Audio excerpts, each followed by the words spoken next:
welcome to New Game Plus. You might be joining us via Twitch, joining us on Twitch live, might be watching on C31, C44, or listening as a podcast. My name is Cringe, and this week on the show, I'm joined by Jamie, Kart, and Jason. I've been sitting up straight. We continue. Why start now? For the first time, yeah. Honestly, stop the straights. The only thing... SMH is not shake your head, shaking my head. It's not more heteros, and I think that's really the takeaway of New Game Plus, New Gay Plus. The takeover is complete. Absolutely. Coming up on the show this week, Jason, you've been playing Assassin's Creed Valhalla, and spoiler alert, there was a little bit of a save goof. Look, it's one of those things where Microsoft buys Bethesda, and then apparently all of the people from Bethesda decide they're going to go work for Ubisoft, because I've been having some Bethesda tier bugs with that game. But that said, I am the bug magnet. If you want to see if your game has any coding issues, send it to me. I'll play You're it. You're a bug catcher, if you will. I am 100%. I'll break it. It's what I do. I break video games apparently, because I broke Assassin's Creed multiple times. One time lost me 10 hours, made me very mad. Had to yell, had to get out of my system. But yeah, it's I still went back to it. So I guess that in itself is a conversation to be had. Yeah. And Kart, you've been playing Demon Souls, which is kind of a remaster, isn't it?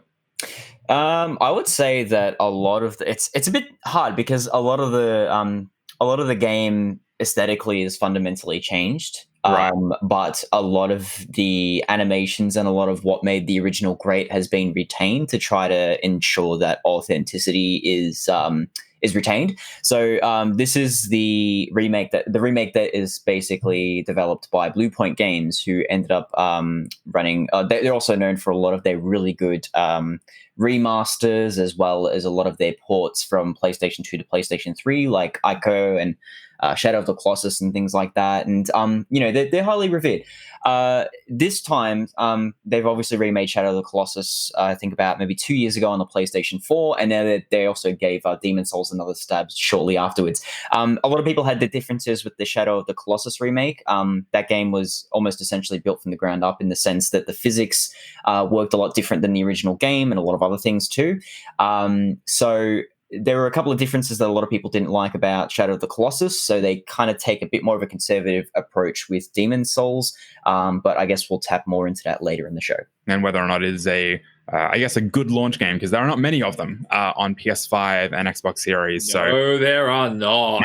Em ended up getting her Series X. It was a Series X, and I ended up just giving her my Game Pass login. I was like, there are no exclusives out, really. Here's my Game Pass, and we'll sort you out with Xbox Live to Game Pass later on.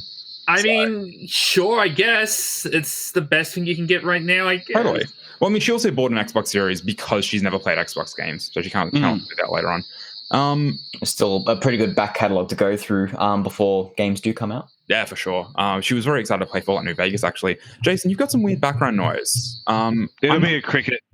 Hang on. Yeah, it was you. Yep. The cicadas are buzzing. Yeah, it's a cicada right outside my window. Welcome to Australia. Wait, are we in Australia or Japan now? Well, I mean, I think I'm amazed at how few countries actually have cicadas. I'm pretty sure it's us, Japan. I don't think Europe and America does have them, but I could be wrong. I don't know. I could be wrong, but yeah, unfortunately, it's like he's right out there, and I'd have to go find him, and we'll just have to. We'll talk like this for the rest of the thing if you want. No, honestly, I think it adds to the ambience a little bit, considering how Japan crazy we are. So it's more or less summer at the moment. So sure, why not? I mean, last night I ended up going to. It was my day. I kicked onto gyoza and then robots. So nice. love to pretend that I'm there. Close enough. Before we get into the rest of the show, let's get into the gaming news headlines of this week. Despite the PS5 and Xbox Series launches looming over the Switch, Nintendo's hybrid has continued to exceed sales expectations. Over 730,000 Switch and Switch Lite units were sold in the US during October, making it the second highest October sales total of any console since data tracking started in 1995. Only the Nintendo Wii had greater October sales, with over 800,000 units sold in October 2008. This makes the Switch the best-selling console in the US for the last 23 months, and Nintendo has said over 68 million units have been sold to retailers globally. Apple has announced the App Store Small Business Program, where it will take a smaller sales commission from developers making less than $1 million a year. The program cuts Apple's commission for these transactions from 30 to 15% and will start from the 1st of January 2021. Apple said in the announcement post that the program will benefit the vast majority of developers who sell digital goods and services on the store and provide more resources to small developers and aspiring entrepreneurs to invest in and grow their businesses in the App Store ecosystem. Along with Animal Crossing's big winter update, Nintendo released guidelines for organizations taking advantage of the game's success. The new content guidelines say that you can't use Animal Crossing, quote, as a marketing platform that directs people to activities or campaigns outside the game. Please also refrain from bringing politics into the game, end quote. Groups that break these rules, Nintendo says, may be prohibited from future business usage of the game. These guidelines come after campaigns in Animal Crossing brought attention to the Hong Kong pro-democracy and Black Lives Matter movements, as well as Joe Biden's Dream Island, motivating citizens to vote in the US election. Let's get into the news. The main one is Apple giving a great big fat fuck off to Epic Games because honestly, you want it to be more fair for developers. You know what? Let's make it more fair for developers. It was the vast majority of developers. Yep, not absolutely. you. Because Lord knows those small developers. They need that cut. That's probably better for them as opposed to something like Epic, where you can pay the 30%. Yeah. The funny thing to me is, I mean, because that was how Epic got into that kind of Steam space. Was they were like, we do 12%, where everyone else does 30%. Like Steam will take 30% of your sales. Mm-hmm. You know, Apple will take 30% of your sales. Microsoft, all of them, right? Mm-hmm. And their line was, well, we won't do that. We won't do that to indie devs. Blah blah blah blah blah. Epic went for the kind of the sleazy kind of victory here, and it didn't work out for them because not only did Apple then get to turn around and say, well, if you're going to do that for your devs, we think that's a good idea, and we're going to look after our small devs too.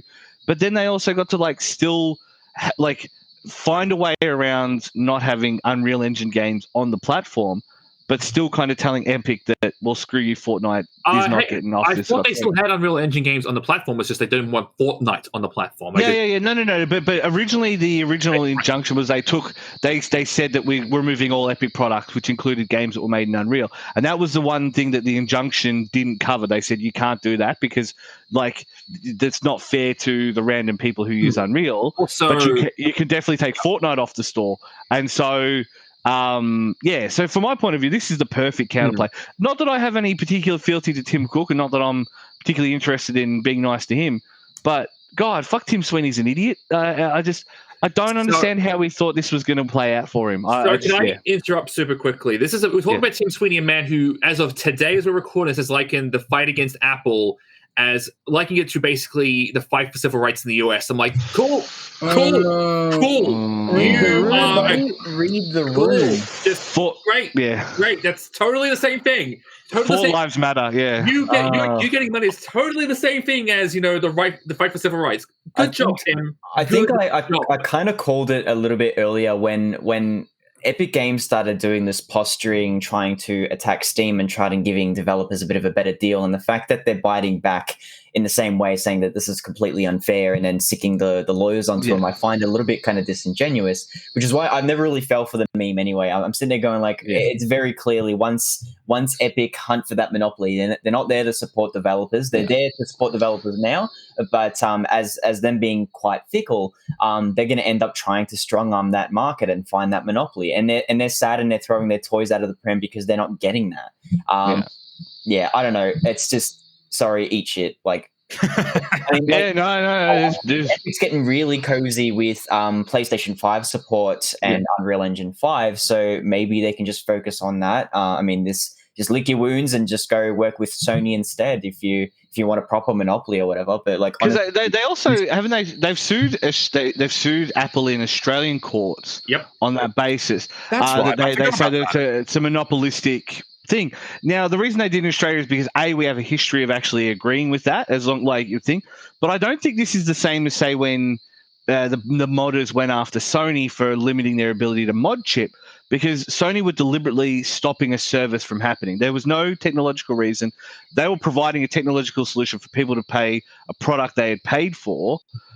none of that counts here because I've got my son put a bunch of money into Fortnite. Now we can't play it on the iPhone.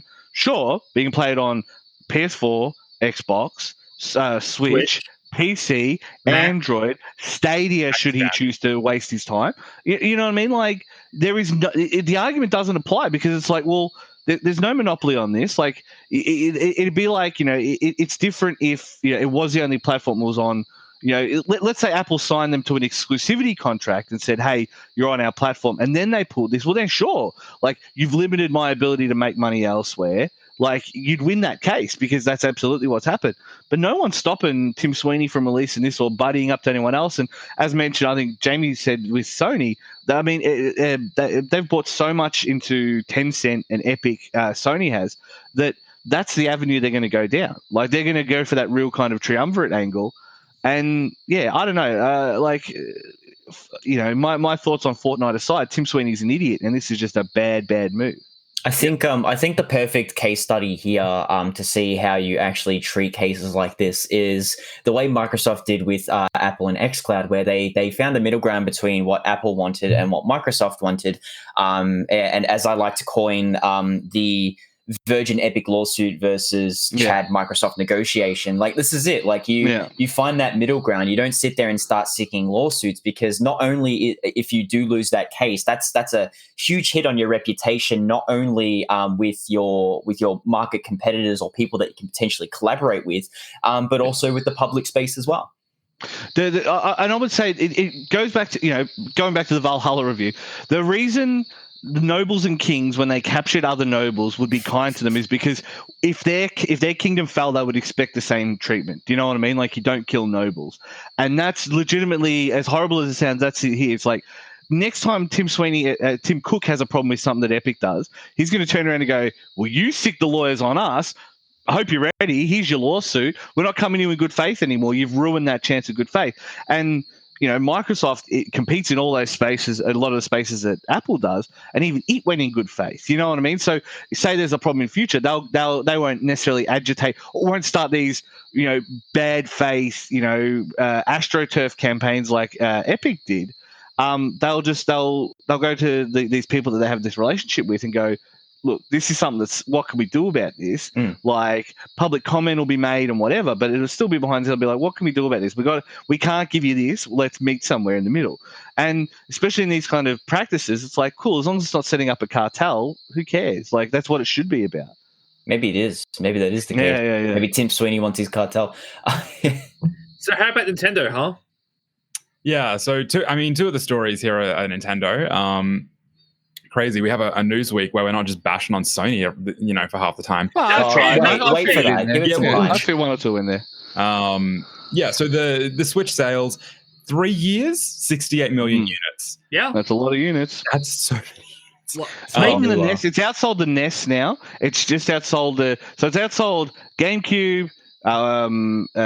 It's now outsold I want to say the 3DS, the Wii U. Wii U's what, 12 million, 20 million or something like that? Only a few million more to hit the Wii U. Yeah. So what's next on the list then? I would say Nintendo 64 and the Wii. The Wii is going to be the big one. 64's done. 64's 40 million. Big Wii. Sorry. Big Wii. Yeah, I'm going for the big Wii. But I think, the Wii is 110 million, I want to say. The DS is the big milestone. The DS will be the one. If they can kill the DS, if we can take over the DS, then it's the new way. Like, because the DS for the longest time has, and obviously like Game Boy, and Game Boy is different in that it was of an era where it was such a pioneer. The Game Boy was such a pioneer that it's very hard to, to have something that'll have that kind of impact again over that period of time. Whereas like the DS and the 3DS, like they were revolutions on an existing principle, and DS especially. Yeah, the DS was. The 3DS was very much just an iterative design. Yeah. It had a lot of good games. I'm literally still playing it now. And trying to get it streaming, actually. Now we can use custom firmware and do the streaming without that. It's still touchy though. I mean, you got to do it over wireless, which is always never a good thing. But it's better than like having to hardware. Well, I mean, you can't even hardware mod those things now. You can. You just got to find the right place in Akiba in the back alleys. Yeah. But Switch at 68. it's already beaten NES, Xbox One at 50-ish, SNES at 49, Genesis at 35. Mhm. Above it is 3DS at 75, PSP, yeah boy, at 80-ish.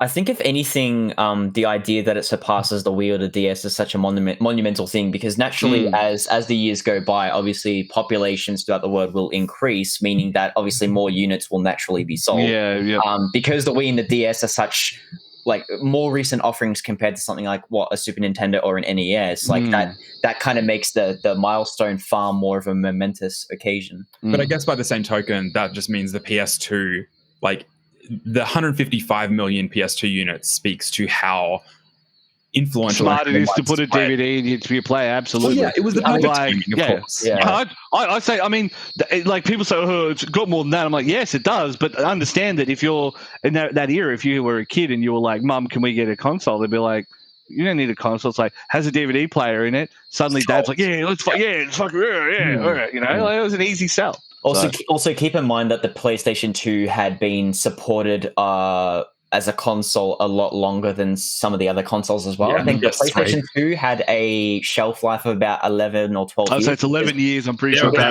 Places like Brazil, for example, because consoles there are so expensive that that's the reason why FIFA sold until like FIFA 15 or something. On the it was crazy. Because of places like Brazil, because it was so expensive to upgrade. Do they still sell a Wii version of Just Dance, or was that something that recently stopped? That was recent, though. That has to be like a year or two, you know what I mean? Well, it's not like they were going to sell the Wii U version and like restrict themselves to that. Well, that therein lies the rub. And I mean, like, because the new Just Dances and stuff are coming out, so it's going to be interesting how it works with like cross-platform stuff. Because Ubisoft have embraced that pretty easily. Like, if you buy Valhalla, you've bought it on all platforms. Like, as in, like, if you buy it on Xbox One, you get it on all the other ones. Most times with Just Dance now that you can actually use the mobile as your controller now. Yeah, that's true. Yeah. So I am looking forward to the Just Dance port on N-Gage coming out next year. Don't remind me of N-Gage. I had to deal with the Xperia Play. Okay, don't do this to me. So I quickly just looked up the Just Dance thing. Yeah, it is a super recent thing because 2020 was the last year they did it. Like last year's game was the last one that did it. 2021 doesn't have a Wii version. It's crazy. Yeah, not surprised. Like I say, like that's yeah. So if anything, like the fact is, I mean, and we're still on. You know, we've got the first revision, we've had the light revision. I still think there's going to be the next level up revision, and then the new Nintendo, Nintendo. Yeah, I still think that's what they'll do. That'll be the angle that they play. Well, and then I think it'll go next level, like but full BC. You know what I mean? So it'll be like, you know, all your Switch games will work on your Switch 2 Electric Boogaloo. Or Switch U. Let's call it Switch U. What's the possibility? Please understand. You know, like. Well, hey, it's not like they got like a big game coming out next year or the year after. They could totally use a new hardware. Just saying. The thing that what games have they got coming out besides Breath of the Wild? Yeah, that's literally it. Okay, so many units. They continue to sell shitloads of units, but they have nothing coming out, and that's because they know. Well, part of it, I imagine, and not entirely, but part of it is because of COVID has knocked back a lot of their probably planned releases. They were like, maybe some will go gold around June, July-ish, and they're like, nah, that's not going to fly. I'm not saying a lot, but some projects would have been affected. I would imagine of all of the big devs. So let's say you're looking at, you know, Nintendo, like Nerd and all those internal divisions, right? Of all the big companies that were most suited to go online with their development and their planning and all that kind of stuff. Obviously, Microsoft would have been all over it because, I mean, that's what they built their fucking company on. I reckon Sony would have done all right. Like, I reckon, like, they've still managed to release Ghost of Tsushima. You know what I mean? Like, they delayed the Demolition Derby game, but kind of who cared? Valve has done really badly. I mean, there was that Gabe Newell interview where he was like, Valve productivity has been hit by 50 or 60 something percent. Yeah, I'm a Dota player, mate. You don't have to tell me. Like the way, no TI, no anything. So yeah, I think. So you're telling me that before COVID, they were planning on releasing Half-Life 3 in the next decade? Yeah, that's yeah. Good luck. The 3D exclusive. Half-Life, Alex. You enjoy your VR game. Thank you very much. Anyway, but yeah, I think that Nintendo of all of them would be the one who would struggle the most transferring their supply chain online. I think of all of them, they are the ones that would struggle the most with that. The supply, do you think it's the logistics that have? Yes, for sure. Okay. I think for sure. And don't get me wrong, because I think the first 2 years of Nintendo's releases showed that they were serious about bridging that gap between having all those random Steam releases and having the exclusive titles. And so they've shown that they were serious on that front. And I think, and obviously they knew they had all the buffer of all of the Pikmins and all this kind of stuff. But even by their discrete standards, the way that the directs have been done, literally 1 day's notice, all this kind of stuff. So I'm willing to give benefit of the doubt for now. How much of that Bowser has affected will remain to be seen. I think that's probably the other big concern is how much of his managerial style has come in and said, I don't want to do it this way anymore. Yeah. I would imagine it's all just Japan being hit by COVID as bad as they did, because you look at all the directs recently, it's all just been partner directs. We haven't had anything from Nintendo. I agree. 100% agree. But because Bowser did say he didn't want to do direct, he didn't like the way directs work. I think because he didn't want to be in them, and everyone expects, they're so used to Reggie and stuff where he's the face of X. I don't think he doesn't have to be part of it. Yeah. Well, but I think there's an expectation that he is. So I think, but I do agree with you, Jamie. I think more than anything else, they are the least adaptable on that front, and as a result, and especially, working with Japanese companies is tough at the best of times. Sony usually runs out of the US/EU. You know what I mean? So I think they're way more adaptable and they were ready to deal with it more than Nintendo was. But at the same time, 22 million copies of Animal Crossing. But then now you have a look at Christmas and you've got every other day I'm on Facebook and I see someone selling a Switch Lite with a copy of Animal Crossing. Yeah. Every other day. And they're all going now they're starting to push them up because it's Christmas. I'm like, $250. And they're like, no, I won't take $250. I'm like, I don't need it that badly then. And then they don't sell them. And then 3 weeks later, they'll come back and they're like, $260? I'm like, I don't want any more. So, yeah. Bloody hell. Facebook Marketplace is great. Don't ever use it. It's good for certain things, camera lenses. If anything, it means that 2021 potentially will be a better year for Nintendo releases than it would have been otherwise. Because hopefully, had a bunch of. Because I'm not saying Breath of the Wild 2 would have been coming this year. Was it planned for this year? No, it was always there's never been a date. There would have been some big game that wasn't a Koei Tecmo game, planned for 2020. Yeah. So we're it's a dirty thing. We're going to have first-party releases. I think the main thing is I'm glad that they partnered with KT again. People complain about Muso format, shut up, whatever. But I think that story to me is more interesting. The story it tells is more interesting than the story of Breath of the Wild. I think the story that Age of Calamity tells and the story that Breath of the Wild 2 will tell are both far more interesting than the story that Breath of the Wild told. Breath of the Wild was a failure as a story, but this is irrelevant to the point. Moral story is, I think genuinely it was more. Nintendo were the most affected by COVID, and that's why of all the pipelines there's a cease. You could say, well, Microsoft delayed Halo, but 343 is fucked. That's why they're going to buy Bungie back and give them Halo. That's what's going to happen. The next big purchase is going to be Bungie. They'll throw $5 billion at them. Don't ruin my Destiny, please. So you mean don't ruin my Halo? Because they just give them back, Halo's ruined. No, but why would Bungie being acquired by Microsoft make Destiny bad? Would that be a bad thing? I don't know. It's just that I was just making a dumb goof. No. If you think of what they went through with Acti, I definitely understand Galia's concerns, but I think Microsoft are smart enough to just let them do their thing and say, hey, can you make us a Halo game while you're there? I think you're reading way too much into a dumb goof I made. So I was genuinely curious. Here I go, trying to back him up and be supportive, and that's what I get. Never again. I appreciate that, though. Thank you very much for trying to back me up. On New Game Plus TV, live on Twitch. The last bit of spice that we'll go through is no more politics in my game, thank you. No swearing on my timeline. Yeah, that's interesting. Obviously... They still want to sell consoles in China because that was a big one. The Biden campaign, I'm sure, was less of a problem. Yeah. But the Hong Kong thing. I mean, that whole situation there. I mean, you want to get geopolitical for a second. Not that we ever talk politics on New Game Plus, but Japan and Scott Morrison, for all of his faults, and I still think he handled it clumsily because he can't do it any other way. signing defense pacts with Japan and stuff like that. Like they've come out and said, China have come out and said, if you affect the way we run, we'll make Japan suffer. So to me, I'm like, Nintendo are like, we just want that money so bad. But it's like New Zealand's come out and said, well, what you did to Hong Kong was wrong. Like all the Five Eyes countries now have come out and said it. So there's a very us v them mindset. Not that he's all have to worry about the draft. I don't think he's going off to go fight and storm Guangzhou anytime soon. But I think there's definite push on that front. But a lot of these game devs don't want that. And as much as Nintendo isn't going the full Sony route of censoring everything that comes through, I think controlling the way that kind of handles is become more of an imperative for them. So it's interesting because they've been quite hands off with that lately, where they've let games like Postal onto the eShop, for example. I mean, they've had history. That's the edgelord game out of all the Postal games. What a world! Postal 2 was a parody. Like they've got like a Mega Labyrinth and all the games that Postal Sony One. Postal One was just a straightforward. I hate the world. It was hatred before hatred. Total hatred.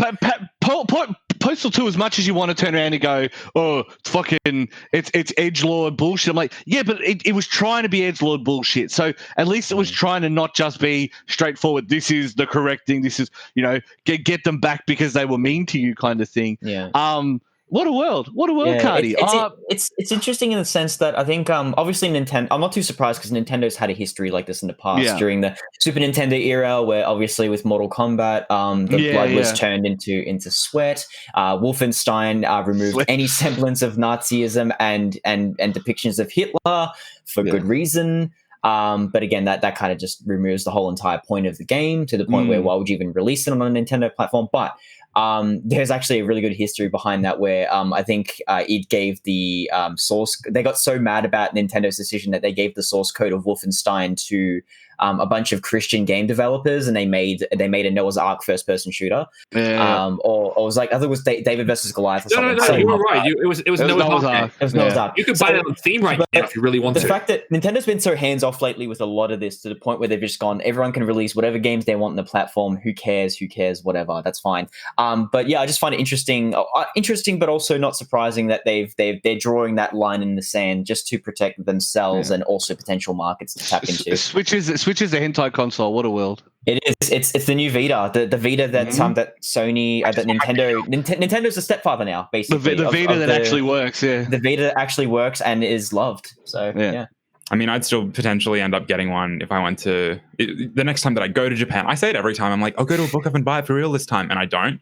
But honestly, I've heard this 3 years in a row. Yeah, I want to. Again, I want to. But Jack, I will bully you into buying a Vita if we're in Japan the next. So I guess I can't now. So it's when we're in Japan, when you and I are in the same place at the same time in Japan, I will literally bully you into buying a Vita.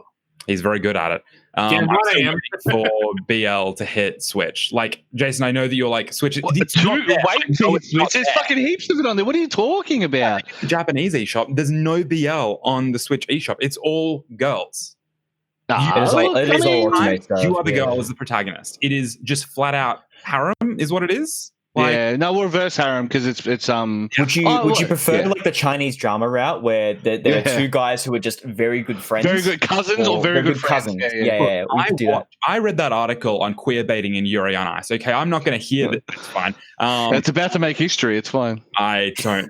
I can't do it. You're here with us on New Game Plus TV live on Twitch. Stick around. We've got more video game goodness coming up in just a little bit. Hey, it's Megs, and with me tonight for another interview highlighting amazing people in the Australian scene that are doing big things to make the gaming industry even better here is Jarrod Farquhar-Nicol. He won a Rising Star Award for GCAP 2020, which wrapped up just over a month ago now. And essentially, he was recognised for his amazing efforts helping other people as well as himself to get to where they want to be within the local scene. It was really stiff competition, which actually resulted in 2 people taking home awards, which also was Meredith Hall from Film Victoria. So congratulations, Meredith. And here with me today is Jarrod Farquhar-Nicol, Community Manager and Team Leader for the Game Plus Working Space. Great name, by the way. Both Meredith and Jarrod won because they've been amazing brand ambassadors for the industry who've consistently provided assistance, consistently provided assistance, advice, and connections for those looking to enter the industry or those even working in the industry. So welcome, Jarrod, to New Game Plus. How does it feel to be on the virtual couch where you would be in a studio, technically, if we weren't in COVID times? Yeah, how are you going tonight? Thank you. Yeah, thanks for having me. Going really well. Yeah, very excited to be chatting with you tonight. Yeah, me too. I'm really looking forward to it, especially to talk all things GCAP, and I'm getting some massive FOMO for the con season that we all we missed this year. But how on earth has ISO been for you, and what have you been up to? Yeah, it's been such a super interesting year, especially working heavily in the events industry and co-working industry. Those are really face-to-face events a lot of the time. Industries a lot of the time. So co-working, running the Game Plus co-working space here in Canberra. We've got a space in Adelaide and Sydney as well. That's been interesting because we've had a lot of our we've had various levels of needing to work from home. In Canberra, restrictions have been a bit less, but it's been interesting sort of ramping up into some online events, and we've got a new flexible membership, so people are still connected on Discord while they're at home. So that was really, really nice, being able to actually stay connected with everybody despite some people needing to work from home, and our space actually provided space for people who normally work somewhere else, but those places closed down, but we still could social distance enough to provide for them. So that was really nice as well. I love that you've been able to be agile on a really quick pace to accommodate for the things that the industry actually thrives doing, is just sitting at home and playing games. So that's really fun.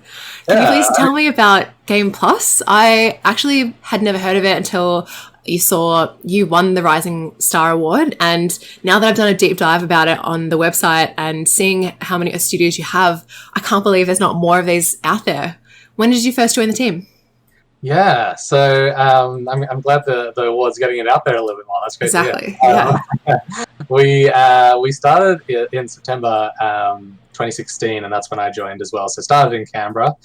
We're a project of the Academy of Interactive Entertainment, the AIE. So that started in '96, but Game Plus started in 2016. Right. So we've been Game Plus and me working with Game Plus have been around for 4 years now, and after our first year, we started up a space in Adelaide, and then after that, and the success of the Canberra and Adelaide spaces, started up a space in Sydney as well. So it's been really cool doing that, and like I say, doing the flexible membership to bring on people who are not always needing a dedicated desk, or may not be able to have the funds available for that, or they might not be in one of those cities, so they can still join people and all connect online.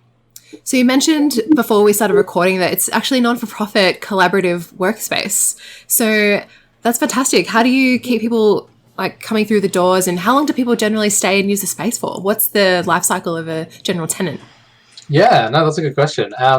We kind of developed as an answer to students then going through game development courses, and then trying to sort of kickstart their career, and maybe they don't want to join a huge studio, or there might not be that opportunity. So where is the industry? Having the industry an actual hub there where they can go, and we can have people who just graduated from AIE working just outside the doors of Mighty Kingdom, who've got more than 70 people in their team, and making booming. Huge games, booming, growing bigger and bigger and bigger. We met them when they were about 35 people, and they came on board as an anchor tenant for our Adelaide space. And no kidding. They reached capacity at their current space, and that's how we like to do it. We partner with someone who's kind of in it for the long term with us, and shares that vision of connecting and supporting people in the industry to together grow a thriving games industry, and that works through graduate programs and supporting each other, and just being really collaborative. So that helps bring those people in. I guess my final question for you, Jarrod, actually is more about how people can get into a similar line of work to you, or people that want to make the jump to the scene in some capacity, maybe in a just similar role to events, team management, if they've got the people skills like yourself. What would you say to them to want to take their job to the next level? Yeah, that's a good question. And with the indie nature of the games industry, especially in Australia, I think there's a lot of room for that.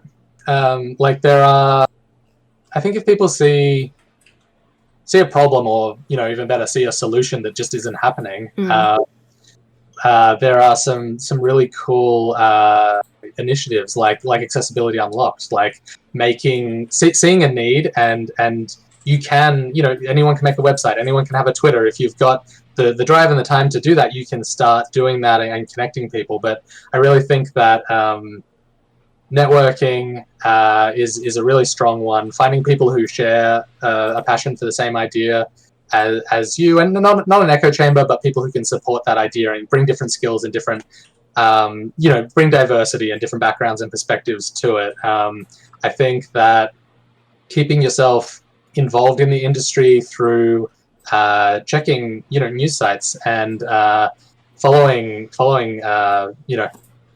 places like IGEA, so that you're keeping a lot of people keep involved in, like, hey, here's what games are launching, but that's the consumer industry, the dev industry as well, keeping your hand on the ball in that one as well. Yeah. So you can understand the happenings of the industry. And one of the ways that I got into this too, I ran my own business for a bit. No, not in game dev. I have done game dev previously, but by the end of that, I think it's about knowing yourself as well. By the end of that, I was like, I don't want to program every day.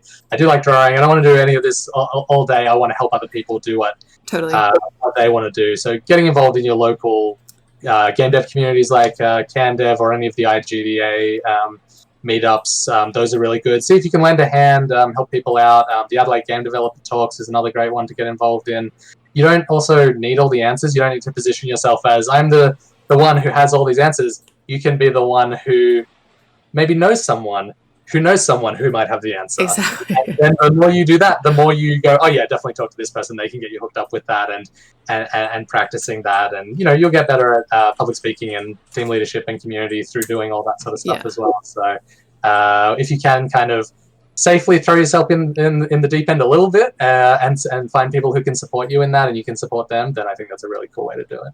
That's very wise advice. I love it. I think a lot of people I've interviewed and spoken to have come from non-endemic backgrounds as well to, I guess, upskill naturally in things that, I guess, normie jobs teach you, and then, applying your passion and your specialist to a field that you love to, I guess, get to that place, to the next level. So I love that a lot. It's really wise advice.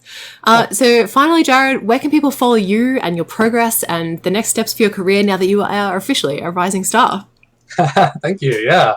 Look to the skies. Yeah. You had to. That's fantastic. I think you earned that one. So yeah. Probably the best way to find me is I'm on Twitter at JarrodFN. So that's JarrodFN. But most of what I'm doing, you'll find at the Game Plus Twitter, which is and Game Plus website. So the Twitter is work at Game Plus. And the Game Plus website is gameplus.com.au. And one of the things you'll see me doing, me and my colleagues doing, in the recent past, and as we continue on, is a new thing we're doing called Game Plus Unmuted, which is kind of like this, interviewing people in the industry. We're amplifying people's voices, so we're sort of giving our members priority there, but we're also highlighting just really cool people from around the industry. We talked to Mighty Kingdom about their rebrand and how smaller developers might learn from that. Where we're talking to small and large developers and people connected in the industry. So that's kind of an ongoing thing where you can get in touch and catch up with us. But follow us on gameplus.com.au. All our socials are there, and that's where we'll see what's happening. Thanks, Jarrod. That's legendary. I really appreciate your time tonight talking all things game dev and GCAP Rising Star. So all the best with everything, and can't wait to follow your progress. Thank you so much. Thanks. Cheers. You are back with us here on New Game Plus TV, live on Twitch. You might be joining us on C31, C44, listening as a podcast. My name's Cringe, here with Jason, Jamie, and classic Cringe. I only screw up every second intro to the show. I'll have you. That's nice. That's good. Yeah, that's a good hit rate. Well, at least no. Given it's fine. Jason, you've been playing Assassin's Creed Valhalla, which is the most recent.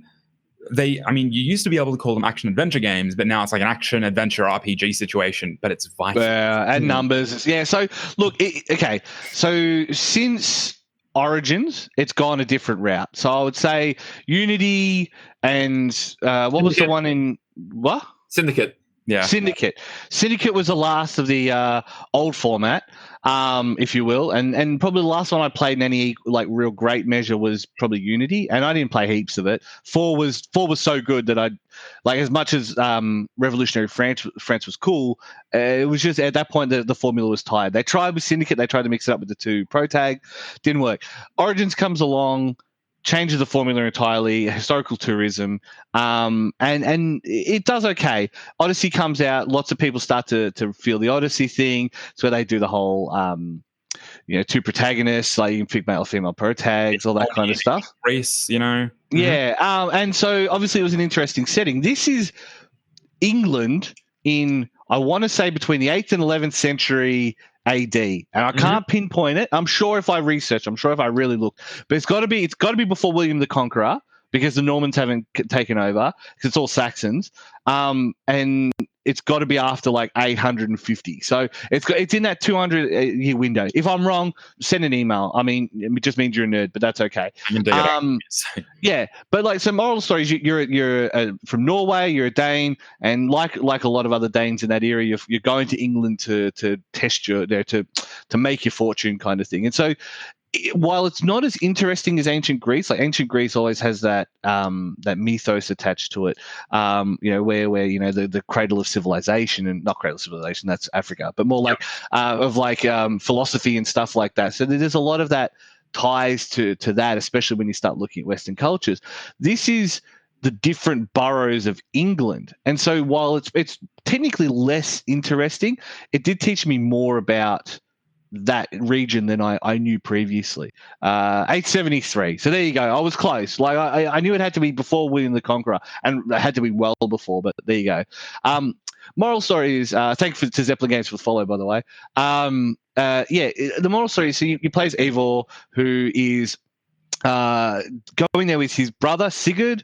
Sigurd is not his real brother; it's his kind of adopted brother, if you will, because his parents got killed in a Viking raid, and it turns out that the guy who killed them is from the evil order that the assassins are facing. And at this point, the assassins aren't even called the assassins, because I'm pretty sure they take that name with Altair, which is in like the Crusades, so that's like the 1100s. And so it really is fleshing out not only these different parts of history, so the historical tourism is there, but also expanding out the assassin mythos. And I mean, it's still tied to the Animus, but that so rarely comes up. Like, you have one kind of forced scene that I've played through where you have to be the chick and go talk to these people, and I don't know any of them because I've never played Odyssey or Origins. I just obviously know that they changed the formula. I played a little bit of Odyssey, but anyway, so realistically, the game is, this open world action adventure, third person,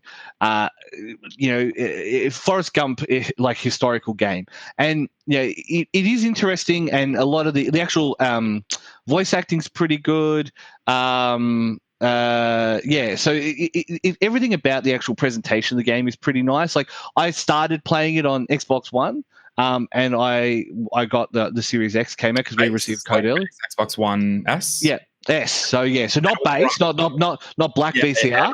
And it looked nice. It was 30 frames, but it looked nice. It was it looked fine. And then I'm playing it on a 4K monitor with 120 frames, and it's just a completely different kettle of fish. Like, some of the animations and stuff look nice and smooth and all this, but your dreams are powered. Yeah, the main problem is, and this is kind of the issue with a game of A, this size, and B, having to subsist across all these platforms, is it needs to be like, it needs to work on all of them. And the biggest problem with the game is definitely the bugs. So I am the bug magnet. I will spot them in your game. If you need me to beta test, you can pay me for it. But at the same time, just send me a review copy. I guarantee I'll break it. I guarantee I'll break it. I guarantee I'll know how to replicate it. So I've had multiple bugs, and unfortunately, the one thing that Microsoft didn't fix with the new series is the way that they handle footage capture and stuff. So unfortunately, we don't have some fresh footage of all these bugs that I've dealt with. But I've had ones where I've jumped off something and then I've been caught. Like, I haven't landed on something, and I haven't hit the ground, but I haven't hit the bar between. So I'm stuck there, and I'm just falling. But not just falling. Yeah, just falling. And it's like, Fuck. Well, that's no good. No. Yeah. And so then the flip side of that, of course, is that I had the other thing that obviously the Series X does is it allows you to quick start. So basically, it just remembers where you were in the game. You can power it off, go for a day, come back, power it on. It's exactly the same spot, right? And this could be mid-fight, could be mid-whatever. And it kind of screwed me because what happened was I had a hard crash, like a hard lock. And so I closed the program, it went back in, let it run itself out, came back, and it refreshed itself to the day before. So all the saves I'd made were gone. All of the autosaves, gone. It had literally lost 10 hours of gameplay in this one thing. And I was like, you can't be for real. Like, that's 10 hours. Like, wasn't a 2-hour thing. So I ended up Google gaming a bit. So I Google gamed. I found the 2 or 3 weapons and items that I really wanted / had become part of my repertoire. And then I kept going. I sucked it up and kept going. And I guess the main thing for me is I went back to it. So if you really want to look at it, did I enjoy it? Did I have fun with it? I went back to it. I went back to it after it lost 10 hours of gameplay. So, not that I think it's revolutionary, not that I think it's going to save the world, but I went back to it. So that should give you at least an idea of how much I actually enjoyed the game itself. I guess if you have any questions, now's your time. Yes, I have a question here. So Sure. I spent a lot of time in Origins and Odyssey. Like, I spent about, I want to say 20 to 30 hours in Odyssey specifically because that game is big. It's a very, very big game. But a lot of it was also because I was drawn to the characters. Like, I really like Bayek in Origins. I think Cassandra is probably one of the better protagonists in that entire series. How have you found Ivor, if you don't mind my asking? Go on. So did you played Cassandra in things? So yes. I'm pretty sure Cassandra is canon.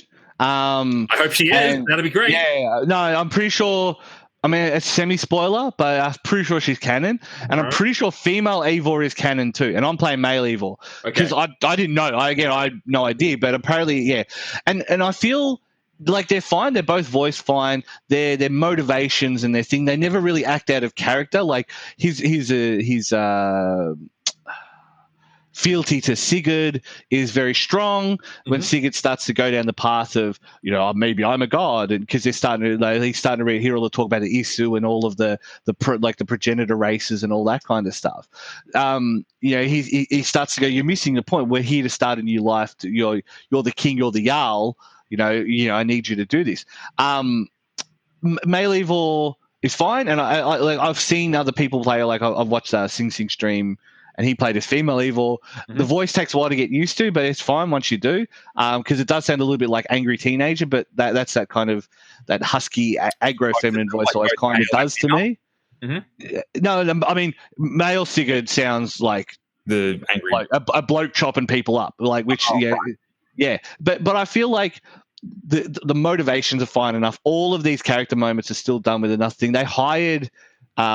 I'm pretty sure they hired one of them's Danish. Maybe they hired 2 Danes, which is funny because obviously every Nordic person in this game is a Dane. These damn Danes. I keep thinking Hamlet every time I'm playing it. But so they don't, while they don't set like those, they don't have those obvious. Some of the NPCs you meet have those real over the top Nordic inflections, like he doesn't have that, but it sneaks in. And same with female Eivor, it definitely sneaks in. Like they're Nordic. You couldn't tell. You could probably know where if you were Nordic yourself, but you can just tell. So okay, so they're from there for sure. So just sound like Max Verstappen. That was something that Cloney just put in chat, and that is absolutely true. She really does. That is absolutely true. Shout out that she needs more power all the time. Yeah, she's got the husky voice and stuff. I can see it. But yeah, I like the core mechanics. The one thing with this game is the core mechanics from Odyssey seem to be fixed. A lot of the complaints that the combat's tightened up. A lot of the kind of the power leakage and stuff like that is in there. Like you can take on 160 power level enemies at 110, 100, maybe even 70. I killed one at 76. It's just tough. So while power levels are there, they're not a hard limit. And you don't have to cheese them out. You can cheese them out, but if you just play well, you are rewarded for it. You know what I mean? Like you get the auto medals, you get the extra moves and stuff like that. But like the story's engaging, dealing with all these different things. Like you meet the Ragnarsson's boys, Uber and Ivar. Ivar's a mad dog, and the way his story ends even in and of itself, irrespective of what happens in the story, I'm pretty content with that. Like the way that story ended was cool enough, was interesting enough that I'm like, yeah, this is pretty cool. This game knows what it's doing. And kind of balancing, the Christian God versus the Nordic God versus, the heathens versus Basim, who, tells you his story about being an assassin and stuff like that. So it does a good job of weaving the world. The gameplay mechanics never really outstay their welcome, although the base building is kind of pointless once you unlock basically unlock the fish shop, the armorer, and you have to do the armor in the trade shop first anyway, but then unlock the fish shop, and that's all you need. Like the rest is all, and the barracks, and the rest is all cosmetic. Like you can get houses. Sorry, I take it back. I keep adding things on. The hunter as well. Yeah, but there's so many other ones that are like, you can have a feast, and then when you have the feast, you get a buff, and you have to pay. It's only like 15 silver, so it's nothing. But you pay for that, and you get a timed buff because you had the feast with everyone and blah blah. And so it's cool from that, keeping it keeping it in the world of Vikings kind of point of view, but as far as like mechanics, it's pointless. It doesn't matter. Cool. The only other undercooked thing I would say is raiding, whereas like you have to raid, you have to do a formal raid on these monasteries and abbeys to take their materials to build your base up. Yep. But it's a bit jank. Like I've cleaned out areas and I'm like, you can't open this chest without help from the raid. I should get my people to raid. So you literally go to the shoreline, call your horn, call your longship, and just press Y and raid, and then go up and open the chest. And it's like, it's jank. Hey, look, it's such an important chest to need 50 people to open it. It's cool. But you'll need 2 at least. And so so there's just little things like that I don't think work. But realistically, the combat's fun, and the way that the skill tree works, I'm pretty sure this carries over from Odyssey, it's very malleable. You can set up your character the way you want. Yep. So I've got lots of points into stuff like stealth kills and stuff like that, or long distance arrow shots. I've also got the dual-handed thing, and not because I plan to use a broadsword and an axe, but my best axe is a double-hander, and my best shield is there as well. And I just wanted to use that axe with that shield. And while it slows down your attack rate and it slows down the attacks you can do, that combination is a little bit broken. So that is exactly like the system in Odyssey Origins. Yeah. So for me, you can find a way to play it. And again, watching other people play it, they've played it very differently to me. The direction, the order in which they took the different shires doesn't matter for the main story. There's certain ones that matter for the main story, and they will always stay the same. But the order in which you take some of the other ones will increase the ease in which you can take some of the story-based ones. So, everything about the game is Ubisoft formula. It's formulaic down to its core, but it works because they've tightened the formula up, and combat feels good. Obviously you do a lot of it, so it kind of has to feel good. It's very simple. Again, you can see where they've, not to be that guy, you can see where they've taken from the Soul series a bit, with the way they do stamina and the way they do knockdown, and you can backstab and all. So they've definitely stolen these elements. Not to imply for a second that it plays it's as difficult as the Souls game, or that the movement isn't way more in line with, say, a Bayo or something like that. But it's way more about just all these bits and pieces, all these spinning wheels that's put together and made work. And as a general rule, the game works. It's good. It's fun. I went back to it after losing 10 hours, so I must have at least enjoyed some of my time with it. Assassin's Creed Valhalla is out now on PC, PS4, PS5, Xbox One, Xbox Series, and streaming platforms for anyone watching in the US. Stick around with us here on New Game Plus TV. We've got more video game goodness coming up in just a little bit. Love Stadia. Back with us here on New Game Plus TV, live on Twitch. You might be joining us on C31, C44, or listening as a podcast. I'm Cringe, here with Jamie, Jason, and Kart. And Kart, Demon Souls was originally a PS3 game? It was a PlayStation 3 game that came out, I'd say, probably about roughly a year and a half or 2 years after the console's initial release. While it was celebrated within niche circles, it was a game that was, I guess, lauded by many, but not played as many as one would hope, until obviously the the avenue of Dark Souls, which eventually picked up a lot of steam and became the phenomenon that it is today. And Sony decided to approach Blue Point Games, known for a lot of their probably one of the best remaster studios out there. And they've decided to rebuild the game from the ground up, but retains a lot of the mechanics and a lot of the feel that made the original so great. So, if anything, it is a remake in I guess from like an aesthetic sense, but for the most part, it is essentially fairly conservative in its construction. Now, I'll give you guys a quick rundown, basically. So, yeah, Demon's Souls is a well-revered hardcore RPG from celebrated studio From Software, which basically serves as the spiritual successor to their previous dark fantasy franchise, King's Field, which came out over the course of the tenure of the PlayStation 1 and the PlayStation 2. And also as eventually would become the blueprint for the widely successful Dark Souls trilogy, Sekiro, and potentially Elden Ring down the line. You play as an avatar who's thrown into a state of disarray in the kingdom of Boletaria, where demons have awoken, naturally, and culled a good portion of humanity to feed on their souls. Not only that, but the souls of men become a commodity for even humans in order for them to live and survive. So, very similar to like little influences from stuff like Logan's Run, a lot of other science fiction and stuff like that.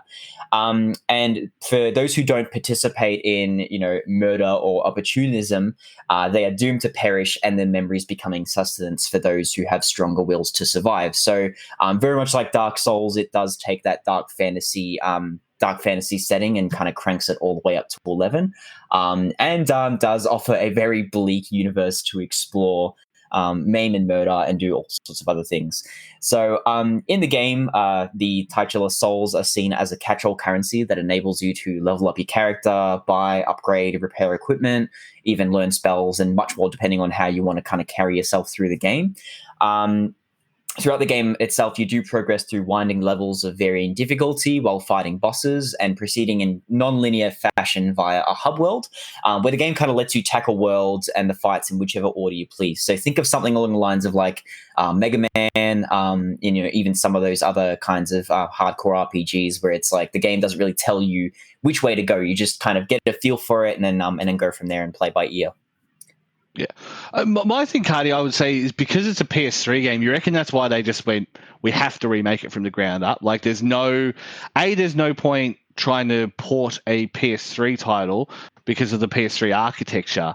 And do you reckon that's why they've just gone, fuck it, we'll start it basically from the ground up again and bring back some of these well-known animations to bring back kind of the core concept.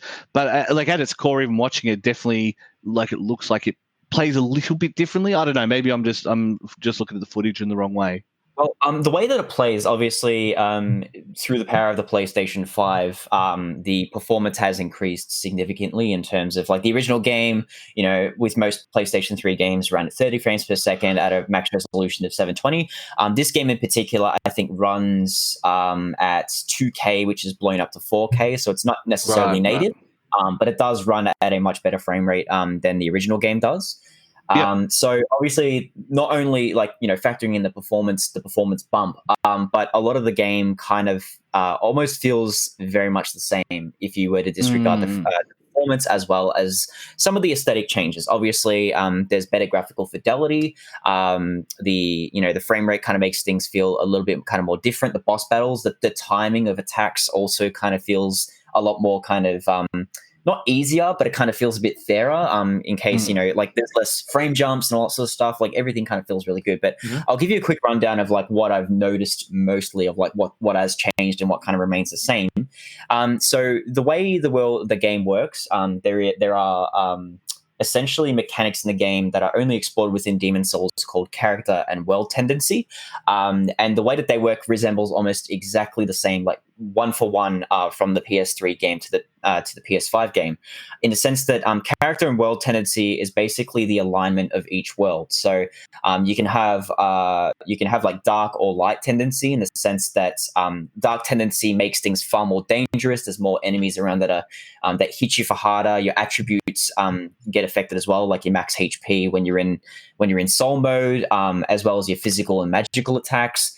but you gain more souls while doing that. So there is kind of an incentive to kind of change the alignment of your character as well as the world. Sorry, this is before. Sorry, this is the one without covenants, right? Covenants is specifically the Dark Souls kind of Dark Souls onwards, yeah. This one is kind of more what you do in the world, but depending on both online and offline modes, determine the character and world tendency. And if you have the clear like light world tendency, you gain less souls, but everything's a lot easier to kind of skim through. So if you're just constantly going through and grinding, obviously you want more of a dark world tendency. And a lot of that is exemplified through your actions and also the collective actions of people playing on that respective server or online. So if you can basically invade other people's games as a Dark Phantom, and the more that you successfully kill enemies, the more points contribute towards like dark world tendency. So it all comes down to kind of collectively like doing what you feel is the right thing, like, or kind of just being more of a selfish person going like, well, do I want to collect more souls? So all right, I'm going to be a jerk online. Or do I want to do right thing and make the game easier for other players that are playing with me online? Then do the right thing by defeating more bosses, completing more kind of side quests and helping people out, helping NPCs out, going in as a phantom and helping other people defeat bosses and stuff like that. And that kind of contributes to the way the world alignment works. And if anything, this game coming out back in like 2008, a lot of these mechanics really kind of show how ahead of the time this game was in terms of just online collaboration. Like, it's very similar to the way like MGS5 did the whole nuclear proliferation thing back in 2015. Like, I mean, Demon's Souls was doing this 6 years beforehand in terms of just that kind of clandestine collaboration between players online. Some of the more kind of, I guess, bare bones aspects, like, so you can get starting gifts now, which was a thing in Demon's Souls where you can or Dark Souls, sorry, where you that's a Dark Souls thing, yeah. Start with like certain items. Thankfully, a lot of the items that you start with are all most of them are all consumables, so it prevents the game from kind of giving it too drastic of a change, especially early game. Like, you'll get like 5 or 10 extra healing items or offensive items, and then that's about it, and that's all the game gives you. So if anything, it remains kind of true to the original, but also kind of giving you a bit of a head start at the start to kind of help with the pacing a bit, because the first few hours of the game are understandably quite hard. A lot of the duplication glitches and some of the exploits in the original game have been fixed and patched out, and is balanced to a point. I mean, there are enough items and pockets in the game where you can grind, and the game encourages just standard exploration, and it gives you more than enough opportunities there to level up and obtain items or obtain spells.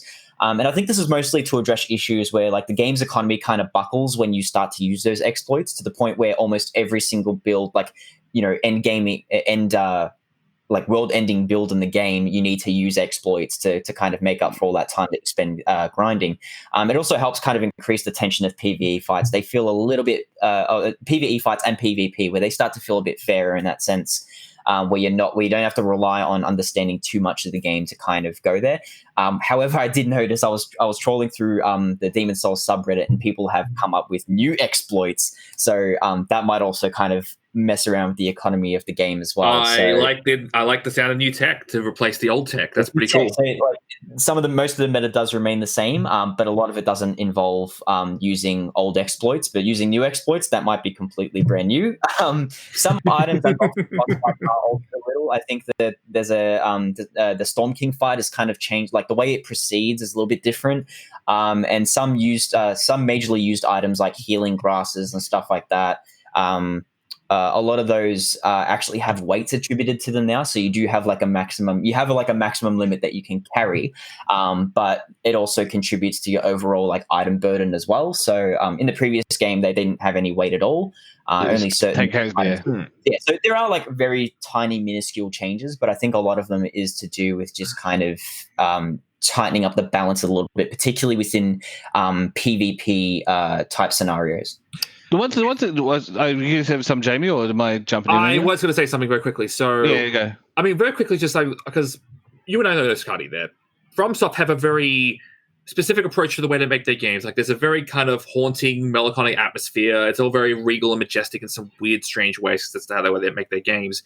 Do you feel like when remaking this, and no Blue Point are very good at doing this, do you feel like a lot of that kind of that element of what makes a FromSoft game is still preserved here, or do you feel like there's something more that Bluepoint have done here? I'm going to piggyback that quickly because I'm going to say my question was about the art, and it feels like with the increase in graphical fidelity and the increase in that, it feels like they've had to make choices on the art style that may change the feel, and I think that goes kind of to what Jamie's saying. Yeah. So obviously, From Software, I think the one thing that From Software isn't kind of really revered for is obviously, especially some of their older games, particularly Demon Souls. A lot of the character models are they're a little bit samey. They feel very they're very NPC like characters. Like So sorry. What I more meant is that what I was talking about is art direction more than anything else. I mean, the characters always look bad. They've always looked bad, but that's beside the point. Sorry, go on. No, I think they've really nailed the environments. Obviously with the graphical fidelity of the PlayStation 5 and as well as the bump up in resolution, they've really kind of gone to town on just stuff like tessellation and the textures look incredible, and there's no real kind of bad textures in the game. The way the PlayStation 5 SSD is kind of fully utilized, there's like no pop in, there's nothing bad. The draw distance is quite impressive, but there's also a liberal use of fog as well, which allows to hide a lot of pop in and that weird kind of dithering pop in that a lot of particularly PlayStation 4 games used to do, and some of the From Software games also cop that too. I think as far as character models go, they look slightly better, but I think a lot of the characters were redesigned. So like Yuria the Witch, is a character in the game that teaches you spells. And in the original game, she's kind of characterized as this goth witch with this big floppy hat. In the remake, she kind of just looks like she's wearing like peasants' clothing with a big floppy hat. So like the main distinguishing feature is the big floppy hat because she's a witch. Mm-hmm. She's just not like a tiny goth GF witch anymore. So there's a little bit of like changes there where it's like, I don't know why you changed this in particular, but whatever. And it's for the worse. Like, honestly, there's a lot of people that are complaining about some character redesigns, and some enemies are kind of made more grotesque for the sake of being more grotesque, and it kind of feels a little too extra at times, to the point where it slowly regresses. Like some of the From Software games, like the best part about them is that the game kind of slowly organically turns from finding goony enemies to eventually regressing into, like, as you get deeper and deeper and deeper into the game and deeper to, I guess, the core emotional aspect of the game, a lot of the enemies start to become far more otherworldly and weird, and they just slowly regress or degenerate into something truly disgusting. And I think with a lot of the new character models and enemy models, they lean into that too quickly, where it gets too grotesque and too weird too quickly. So yeah, there are some characters that obviously like they took a few liberties with and they went a little too hard on it, but for the most part I think the environments nailed it. And I think if anything, if I want to choose between good environments or like maintain good aesthetic with the environments or good aesthetic with the characters, considering the characters weren't really kind of good looking in the original to begin with, I'd much rather environments instead. And the best part about this is that the environments look far more dense and lived in, where there's a lot more stuff added, like, tables, and everything just kind of feels a lot more kitted out. Textures look better. And also, like, it's understandable because, it's the PS5, it's got more grunt than the PS3. And it makes sense for it to kind of be there. The performance mode runs great. I definitely do not recommend running cinematic mode because it's nonsense, it's bullshit. And the performance mode already runs well enough as is in terms of just how good it looks. I found some problems with the game in particular where it would just crash when I teleport to the Nexus no matter what. I think I had about 7-8 crashes after 50 hours of the game. So it's not quite to the level of Watch Dogs Legion that Jason copped a few 28. It's 28 for Watch Dogs, yep. Crashes in the space of a 50-hour playtime. It's still pretty bad. So thankfully, with most of the Souls games, it auto saves like every 3 seconds. So you're not going to lose much on progress at all. So it could be way worse. But just to give you a quick, a quick warning that the game might need a couple of patches before it becomes super duper perfect. I think the sound design's really awesome. Minimal presence of background music is great until you get to the bosses, which kind of really ups the ante a little bit. But I guess the clanking of steel, the snapping of bows, and the slashing of flesh exude that sense of dread that Demon Souls really nails. And I definitely recommend having a good set of headphones to really kind of take that experience in. I think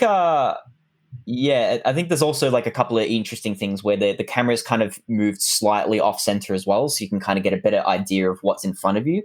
Obviously, spatial awareness around you, like your peripheral vision, is a very important thing in Demon Souls, but I always found that the default camera kind of is a little bit weird until you lock onto somebody. So it's good that the default camera kind of is improved slightly more than most of the other games.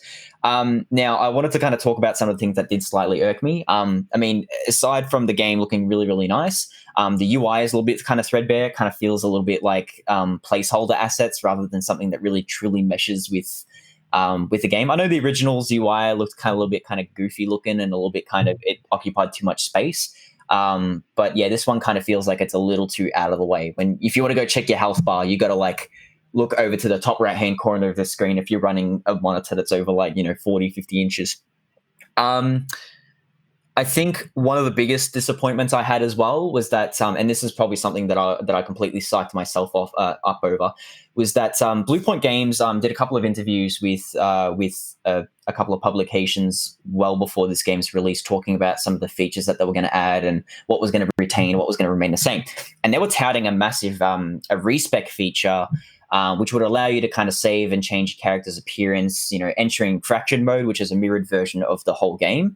So think of like mirror mode in Mario Kart, basically that, but with more murder. And then you can also kind of like, I think there's also kind of another feature. I think you have to ask for forgiveness. I think that's the other feature.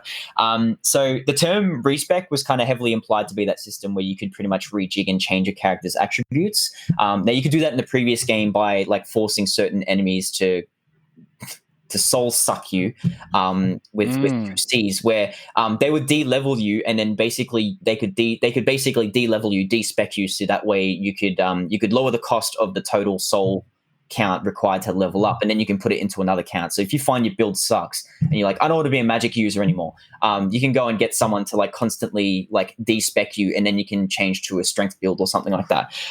That takes a long time. That's a very time consuming, and there's different ways to do it. There are a couple of bosses that do allow you to that have that soul suck skill, but you can also kind of get another person to invade your game, and if they have that spell as well, you can do it too. Keep in mind that all those methods are fairly time consuming, to the point where you might as well just re-roll in a new character or whatever. And I thought the Blue Point Games was going to offer like a system where you could completely respec your character by paying a modest fee. This doesn't appear to be the case. When they meant respec, they mean change your character's appearance, kind of like how in Dark Souls 2 is that coffee you can go into that changes your gender.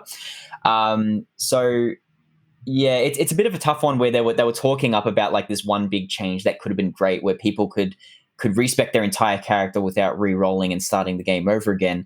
But it turns out it was just something that was completely cosmetic. And that's my biggest disappointment, is that like they could have added something. If there was one thing that they wanted to change in the game, was something that is completely optional that they can opt in and out of whichever way they please.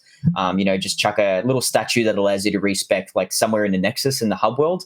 And you can choose to interact with it if you want. And you can choose not to if you want to preserve the core experience of the original game. And the fact that they didn't, I think that's like my biggest disappointment in the game, as far as like the unstableness goes. But I think you can also kind of fix both of those issues if they do decide to patch something like that in. But aside from that, yeah, I think for the most part, it's pretty good. I don't think it's the killer app that Sony are expecting it to be, because I was going to say, because like on PS5 launch, there's not a lot of exclusives. Like the big one is Miles Morales, but it's on PS4 anyway. Yeah. If people are like impulse like put a deposit down on the PS5 and committed and was like, what am I playing on this now? You mentioned the dark and light alignment earlier, and the light alignment kind of plays more to if you're up for like more grinding but less, I guess, intense confrontations, that you can kind of play that way. But when people think of a Souls game, it's quite intimidating, it's quite confronting. Does that game mechanic again, not make it easy, but with all of the other adjustments and the other tweaks to fairness, do you think that that kind of opens it up to people that might have looked at Souls games before and said, I probably don't have, I'm not tempered enough to deal with this? I think the best part about this as well is that you can go and play the game in offline mode as well. So if you find that most of the areas that you're exploring, there's plenty of people like kind of making it harder for you by turning the world tendency to dark, you can always just switch the game offline, and then only your actions will basically determine what will happen in that environment. So you can always switch it off if you want to. If you don't have PlayStation Plus, you can always play offline, and your actions will basically will pretty much affect what happens and goes on in the world. So it's not necessarily always out of your control, but it all depends on if you want a more insular experience or a more collaborative experience. The game, it still at least gives you that choice where I think that's probably one of the main reasons why a lot of the other games later on, like Dark Souls and Bloodborne, opted for a bit of a more, I guess, different way that the world works. Where I still think that Demon Souls, like kind of world tendency system, is such a really cool mechanic, and I hope one day maybe with the Elden Ring or something like that, they do end up exploring that down the track, because I still think that's such a really good example of like emergent game design, particularly from like a collaborative online front that doesn't necessarily just involve like multiplayer or whatever. So I really hope that they do that. But for people who don't want to engage in that, and they feel that Demon Souls is already enough of a daunting experience offline, they still have that opportunity to switch off the internet and just play it by themselves and have that more insular, isolated experience. Demon Souls is out now on PS5 only. Thank you for that review, and that brings us to the end of the show for this week. Thank you for joining us at home. If you are watching us on C31 or C44, check out the podcast and our show on Twitch, because you're watching a 25-minute version of the show, and we've been recording for about an hour and a half, so you're missing quite a lot of content. On YouTube, youtube.com/NewGamePlusTV, you can see the full interview with Jarrod Farquhar-Nicol, I believe his name was. And you can find us on social media, Facebook, Twitter, and Instagram at NewGamePlusTV. The website is newgameplus.tv. Jamie, Jason, and Kart, thank you for joining me. Thank you. At home, thank you for hanging out with us this week, and we'll catch you next time. See ya.